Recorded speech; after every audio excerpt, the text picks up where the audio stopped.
Hello kabayan, good morning. May deliver po, nag-order po si Tita Jilly ng kahoy. Ayan oh. Kahoy. So, tag 14 ang buok na nino. Brad, tag 14 no. Kasi siya mo na siya tag 14. Ang usa. Hindi sa willing jam order. Kontak ka lang ako ninyo. Para sa pista ba ron, birthday ba ron. Pwede nyo ako makontak. PM lang mo sa channel ko. Ito po yung may-ari. Saan pangalan mo, te? Kasi pangalan ni mo, te? Nida. Ito po yung iyaan ko. Yan, oh. Ayan po, nag-order siya. Nagbayaran na sila. Mura lang, 14. 14 ang ano. Pero pagtinda yan, mahal na yan eh. Pagtinda yan sa tindahan, mahal na. Tag 20 na yata yung ano yan eh, yung isang piraso.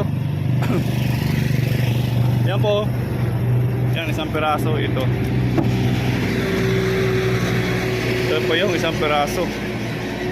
Tayo natin. Parang kilo yan eh. Yan po yung 14. Pero pag binibinta na yon, ano na. Pag binibinta na yon, 20 na yan sa tindahan.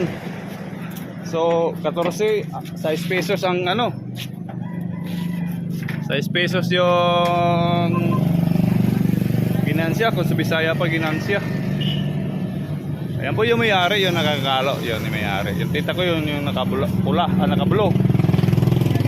So kung sa'yo willing bumili ng kahoy dyan, panggatong sa bahay, pwede.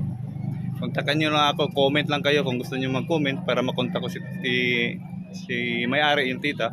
May-ari dito para ma-deliver. Sa base of Ormoc lang ha. Wag na yung ano, wag na yung sa malayong lugar, wag na yung sa Korea, wag na yung sa Japan, wag na yung sa ibang bansa. Base of Ormoc lang po tayo. So kabayan, hanggang dito na lang. Bye-bye.